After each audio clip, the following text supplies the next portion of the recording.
Welcome back. Do liberals instinctively make excuses for Muslim extremists? My next guest says so, and he's a liberal. Quote, unless liberals realize that there are tens of millions of people in the Muslim world who are far scarier than Dick Cheney, he wrote recently in the LA Times, they will be unable to protect civilization from its genuine enemies. The man who wrote that is Sam Harris. He's the author of The End of Faith and A Letter to a Christian Nation. He joins us from New York. Sam, welcome. What exactly, give us your thesis in one sentence here. Well, I'm arguing against dogmatism, really, and there is a liberal dogma which suggests that if the poor people of the world were simply treated well and given enough economic opportunity, they can be guaranteed to be reasonable and tolerant. And that's clearly not true. We are facing in Islam a kind of death cult.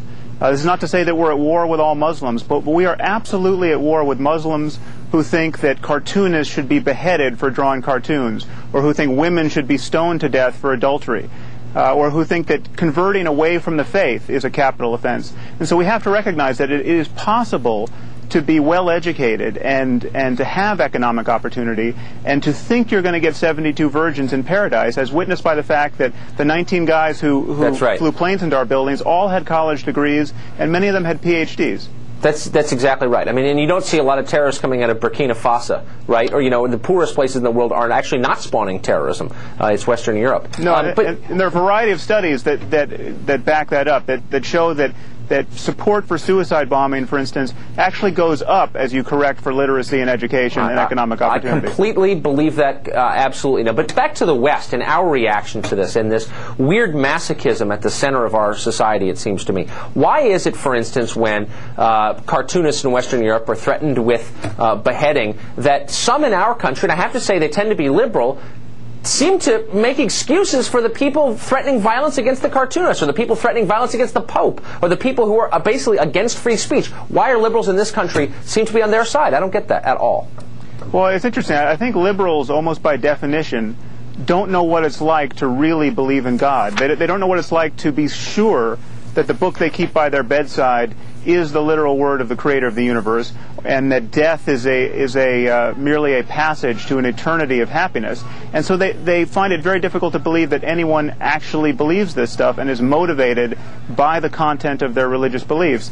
And so liberals, when they see the jihadist look into the video camera and say things like, "We love death more than the infidels love life," and then he blows himself up, it's the liberal in our society, the religious moderate or the secularist, who is left thinking that's just propaganda, that's not really why he blew himself up, whereas our own religious lunatics, quite frankly, are in a better position to understand that people really do believe these things.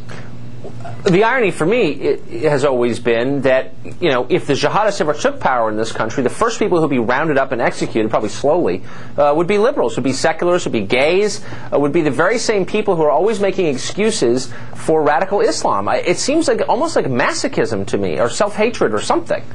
Well, it is. I think there's this idea that Western power is at its roots malevolent. Yes. And it is not serving us at the moment, because what we need, because the irony is that the liberals of the world, the secularists, should be in the best position to see how divisive religious dogmatism is, how our world has been shattered unnecessarily by these competing religious certainties for which there really is no evidence. I know you and I differ on some of these questions, but liberals should be in a position to call a spade and show that people really are dying for God. And they're, in many respects, the least able to do this. Yeah, and we need them, frankly. There are a lot of very smart, thoughtful, articulate liberals out there who I think we need in the war on terror. Let me read you something you wrote I thought was very provocative. There's every reason to believe that a terrifying number of the world's Muslims now view all political and moral questions in terms of their affiliation with Islam.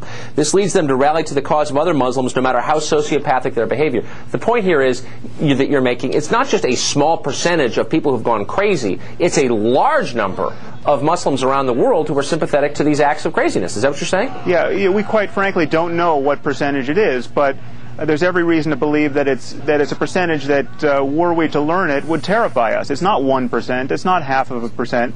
Even if it were only 1%, you're talking about 14 million people, and I'm sure it's an order of magnitude or more beyond that. And that is troubling, because this religious solidarity, this reflexive identification with a religion, no matter how ill-behaved its adherents, that is really running the possibility of a global civilization into the ditch, because we have to be identified as human beings first. We can't be Christians against Muslims against Jews. Amen. Amen. Sam Harris. I disagree with a lot of things you say, but I think you're a very brave man and very smart. Thank you for having me on.